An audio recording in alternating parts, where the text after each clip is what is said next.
the suggestion that why don't we combine processes or processes, and why don't we create singular systems? We do recognize that when the recruitment pack comes to you in a manual process, it is exceptionally lengthy and quite laborious. And I'm giving you assurance that we would go back and investigate the option of rather expanding the Z83 by a couple of pages as an example, instead of the CV. But that's something we would certainly look into. I think what's the other important one for me to respond to you today, colleagues, is to say the directive in itself is progressive. The directive in itself argues for modernization of the public service. It argues, colleagues, also for a public service that is digitized and that is automated, so that we have nimble and agile public service. Now, at the DPSA, we take this exceptionally seriously. And what we're going to do is, through an integrated process, we are working with the National Treasury to create automated systems in a two-pronged approach. The first being the integrated or e-recruitment system, and subsequent the rest of the modules within HRMND. And these modules are like e-leave systems, PMDS, HRD, etc. So that work is also underway together with the National Treasury. And this is against the backdrop, colleagues, of understanding. So why did we use a two-pronged approach? Because we must understand that IT architecture, infrastructure, must enable systems. And such a system that we build is not exclusive to the DPSA, but inclusive of 158 departments across national and provincial levels. And therefore, we must make sure as the DPSA that when we implement such systems, that those systems work and that they are well. Note it, please, colleagues, brown bag sessions in your province and departments. Brown bag is akin to a lunch bag. And during lunch sessions, speak to colleagues about interviewing, the skills, etc. It doesn't have to be formalized training that we pay for, Minister, but these are the kind of trainings that departments can do internal. But in addition to that, colleagues, the interview is not the sole criteria when it comes to selection and appointment of individuals. We also look at other forms, one being the integrity and ethical test, or in other words, what is commonly known to you as the technical tests. We also have written assignments, competency assessments, together with the interview. And this composite package then is actually the package that you would consider at the end of the day. Now, colleagues, I'm sure nobody, Minister, has got an assessment criteria such as, if you speak well, you get 10 out of 10. If you don't speak well, you get 6 out of 10. Then you're going to give Anusha 20 out of 10. So we don't have that, colleagues, all right? But what I can tell you is the technical test is 30%, the interview is 50%, and the competency assessments now must form part of the package at 20%. So please understand that, colleagues, we're not going to use a competency assessment as a sole criteria, okay? That's not what we're saying. We're saying as a composite package, your technical test will be 30%, your interviews 50%, your competency assessment 20%, coming out of 100% at the end of the day. The last part that's important there, colleagues, you've got oral, which is your interviews, you've got computer simulations, and you've got written tests. We say either or. We're not compelling you to do all three. So please, colleagues, when you do your technical tests, you would do it on a particular scenario. Please bring in at least a few questions on integrity and ethical testing. All right, so ask a couple questions on integrity and ethics. Now, colleagues, I'm going to leave it here and allow then my next colleague to come up. But before I leave, let me also extend to you an invite. You are aware of our email addresses and our details. Please contact us. And out of the session, we could also do sessions for any particular department that would want us to do it. But we do advocate for online meetings. I thank you very much.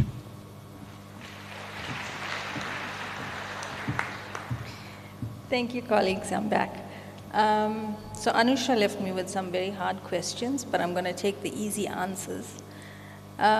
So issues on remuneration. I think what we must bear in mind as public servants is that we are expected to deliver a lot as a country and as public servants, but we are also working within limited resources. We don't have resources to pay people bonuses or to do the extravagant things that public servants might want to have.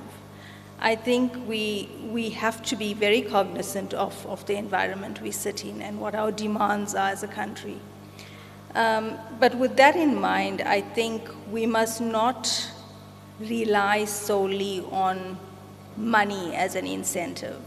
I think Nico spoke to other incentives within the public service that we do offer. We have bursary schemes, we have training opportunities that lots of us are exposed to and can be exposed to as incentives to doing great work in the public service. So I think it's important that as public servants we explore those mechanisms. But having said that, on remuneration, there is a lot of work that is being done at the DPSA in terms of developing a remuneration policy, which will speak to then alternatives to performance bonuses, pay progression, grade progression, and OSDs particularly. I'm sure colleagues have raised this in this meeting.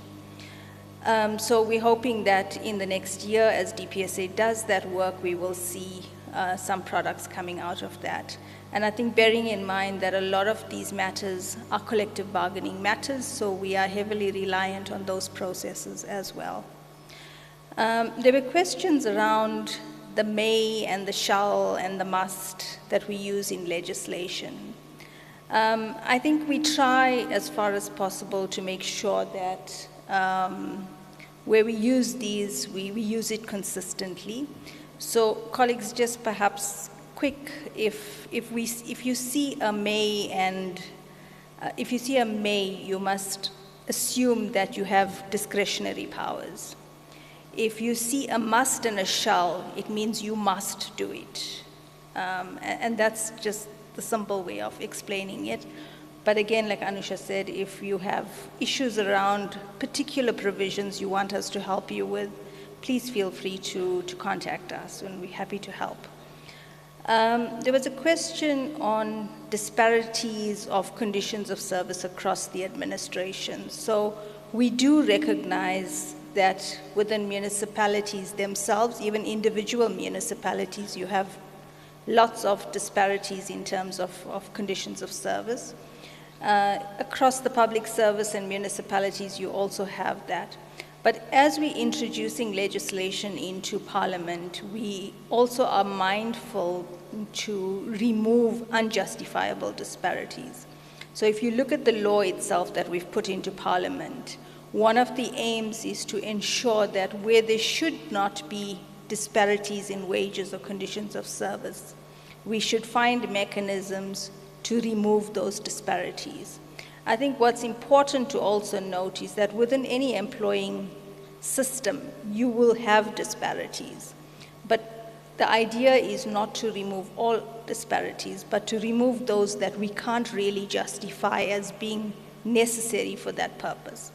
And I'll give simple examples. If you're a legal advisor at the DPSA and you're a legal advisor in a province, and you're doing the same kind of work, why should your job be different? Why should your remuneration and conditions of service be different?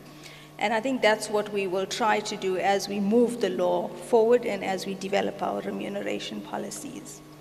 In respect of doing business with the state, there are provisions in both the Public Administration Management Act and the Public Service Regulations that prohibit employees from conducting business with the state. Now, the team of ethics and anti-corruption in the Department of Public Service has issued also, through the Minister, directives to assist you in determining what activities are prohibited under those laws. And they've gone as far as explaining and defining that any transaction that happens between an institution, be it a public service department at national or a public service department at a municipal level or a public service department at a provincial, if you are going to transact with that department, either to buy assets from that department or to provide services to that department, you are not permitted to do that. And the reason why these laws are crafted in this particular manner is to ensure that there is no conflict of interest. So when you are a public servant, you are expected to be part of an employer. You cannot then become an outsider buying assets of the department. It's a mechanism to manage conflict, and I think we must recognize that that is the intention of the law. Sometimes it doesn't work in our favor, but that is the principle on which we have premised the public service and the public administration. Thank you so much.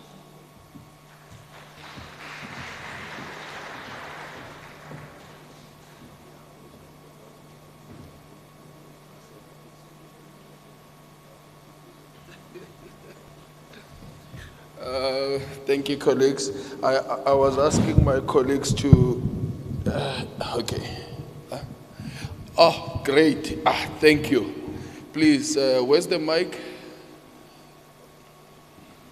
And then I also want to say that the MEC has invited you to have lunch with her, ma'am. The HOD, even though she's from health, has invited you to have lunch with her to discuss those issues. Oh, yes. Thank you. Thank you, Mr. Mabunda, Minister, and DG, and MEC, and colleagues. I think most of the inputs coming from the colleagues from social development were correct. And others the DG has responded to, even issues raised by Mayor Grant and others, I agree fully with their inputs.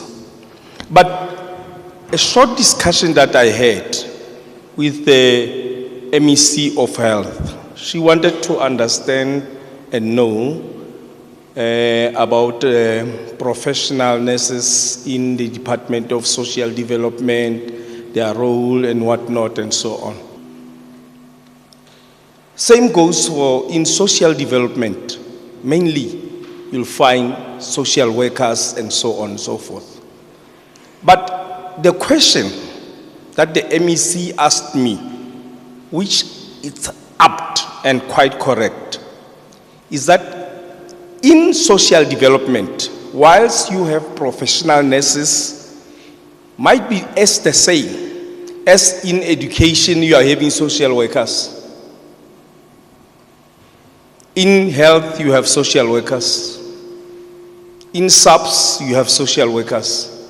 What are you really saying? Are you saying all those people should be employed in social development and be seconded to either health, education, or any other department? The answer is no. That's not how government works. That's not how government works, because it's a mosaic. There's an assortment of functions in the department. You cannot begin to pigeonhole certain careers. But the issues raised by Metladi here needs attention. But let me just explain the following, just quickly. Health and social development belong to the same sector, the same bargaining chamber. Public health and social development sectoral bargaining chamber, the same. They belong to the same SETA, HW SETA. They are bound by the same resolutions. Now, where's the problem? If you belong to the same SETA, bargaining council, bound by the same resolutions and so on and so forth. And Nico, Babu Nico, or Babu Mabunda. 27-year-old. You are correct. We need to have a service model and a structure which is proper. We should hit the right nail with the right hammer. Just to quote you. We have professional norms and standards that are looking into all categories. But that said, the points raised by Metladi really do need to be looked at. And we agree that we need to beef up on the nursing side as a department. Thank you. Thank you so much, my leader. I think the last point that you have raised, I'm very much happy about. That we need to look at what the root causes are in terms of the issues that are being raised. It might not necessarily be about the location, as you correctly point, but it might also be about the way in which there's that professional tension that might exist between professions, social workers, psychologists, as well as nurses. So it's quite correct. I like that part, and we'll take. So colleagues, what I want to say is, in terms of this work, as I mentioned when we started, we are taking most of the comments that you have made. We are not here to respond and give answers. We are here to absorb like a sponge what you have said, to verify if the work that we are doing is leading us towards the correct processes and so forth. There are three main issues that have not been responded to. There's the issue of the SETA role in innovation, as well as technological advancements in the public service. The president has appointed, in fact it was cabinet, not the president, has appointed an interministerial task team with the presidency, DCDT, DPSA, SETA, and communications, digital, you'll correct me later. Digital communications, yes, and technologies, thank you. And we are looking at whether, first of all, SETA has been playing the role that it was supposed to play. SETA has been functioning in the manner that it was supposed to function, and whether the services that they provide are services that are comparable when you look at the other service providers in that area. What Renisha didn't tell you is that she's a board member of SETA, and she should have responded to this, but she's not here in her capacity as a board member of SETA. But we have also committed that if there are questions that you'd like to hear more about, you may reach out to us via email or calls, and we'll be able to engage on that. But we are looking at innovation. We are looking at how we even the correct location of the Center for Public Service and Innovation around that part. There's the issue of social media. The question that was raised was that how do we then, especially in this area, I think it was Silimela, if I'm not mistaken. Yeah, it was correct, yeah. So we have a policy of government and communications And as officials, we always have to adhere to policies that govern us as officials. That's the bottom line, that's the first line. It doesn't mean that as a South African you are now muzzled and you cannot air your own opinion, but you have to be understanding of the policies that govern you as an official, and you must also be aware that when you speak, you must be clear that you are not speaking on behalf of government, so that there's a delineation between your own views and that of government. So let's understand our policies and all of that. And then the last one is the issue of OSD. We have instituted a review, in fact, both OSD and pay progression.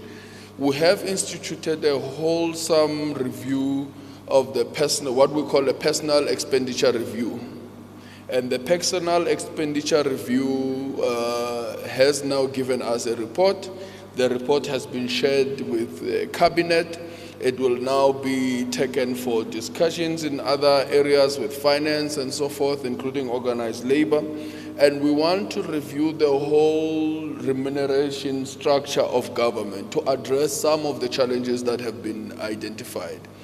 One thing with OSD, we have found that because we entered into an agreement with labor, we then allowed every department to decide how they are going to roll out OSD.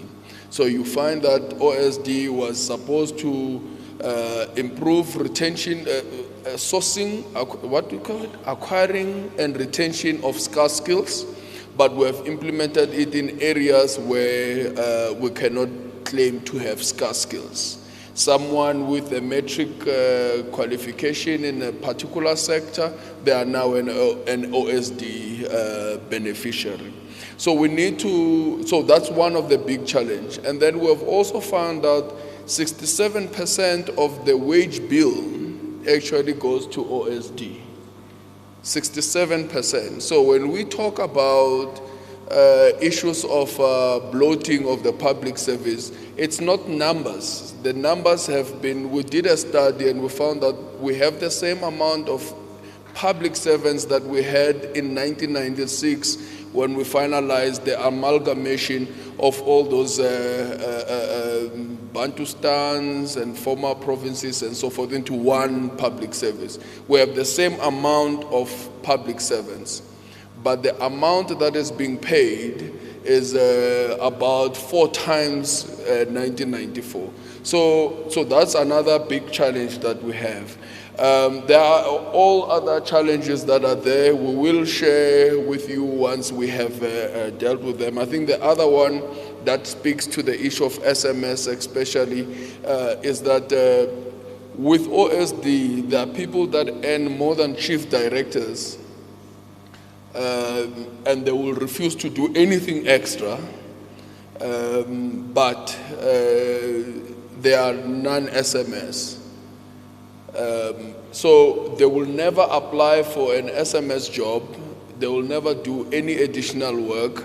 They don't have to be available to do the work that you have to do as an SMS. So you have that limitation that OSD has brought into the system, and we need to find a way to address. But these are things that we are currently looking at and will be dealing with. Colleagues, we want to thank you so much. We want to invite the Minister for the Public Service and Administration to reflect on the comments that you have made and share the remarks that she has brought for us. This is her Imbizo. Of MECs and acknowledge the ones that are in the room. We need to appreciate that. I think it's the first province that we've been to that the Premier came out to participate in the program. And yes, with other premiers, they've sent the DGs and the MECs owing to the timing. We all know the timing is requiring some of us to be out there talking and encouraging voters to go out and vote. Let me therefore also I've greeted the MECs in the room, the DG and his team. The team is led here by DDG Mabunda from DPSA.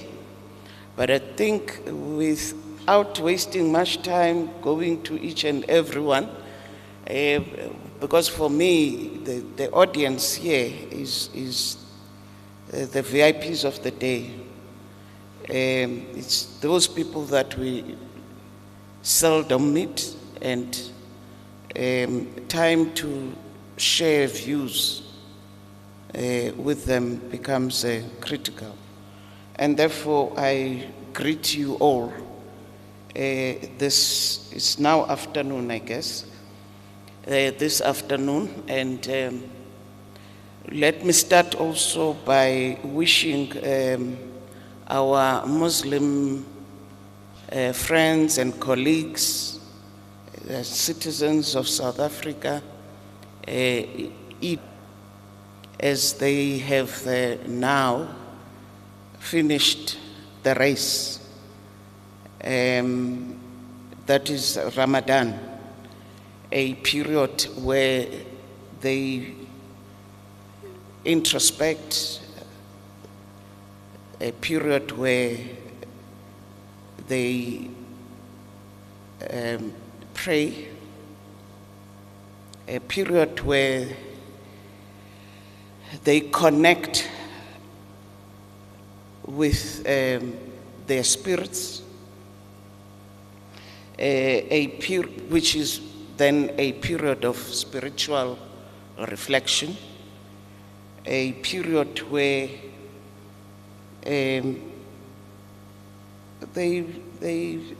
they starve themselves purposely.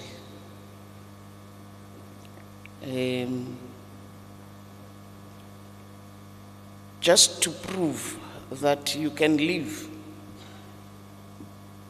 without food. Because sometimes we tend to forget that.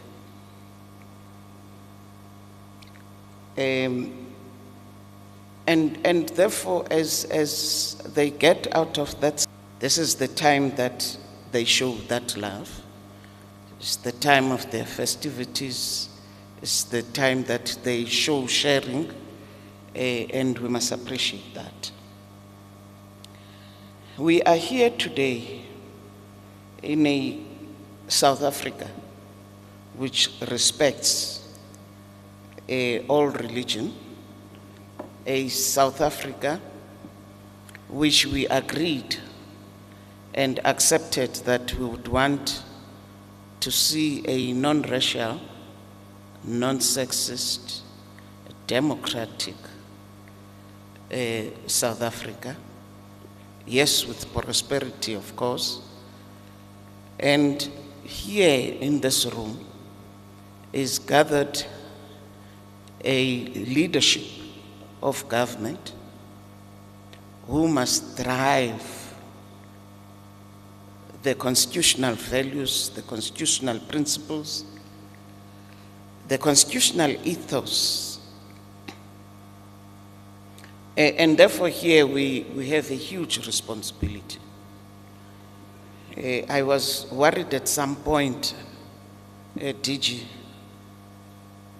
when I was listening to just the tone of the discussion and the issues raised. I asked myself a question. Do we as public servants really understand what the likes of OR Tambo, this being a Heroes Month, the likes of Chrisani, who yesterday we were commemorating his 11th passing on. Do we understand what they sacrificed their lives for? Do we truly understand what it means to serve? do we truly understand what we mean when we say we belong, we serve? I mean, all these phrases that when we want to be seen to be politically correct, all these phrases that we use, do we truly understand the intricacies involved in serving? That it's actually a sacrifice to serve. You can't serve without sacrificing. The two go hand in hand. Because some of the questions say to me, what the people say out there about us is true. But let me probably approach it differently and say what we should be doing when we serve the people. One question which I must quickly deal with so that I don't forget it, which Nyeko asked me to respond to. He said it's a political question. And I want to say, Nyeko, I allowed you the space for me to answer that question, but it's not a political question. If we understand what public administration is about, it's not a political question, because public administration operates in a political space. So there can never be anything that is deemed to be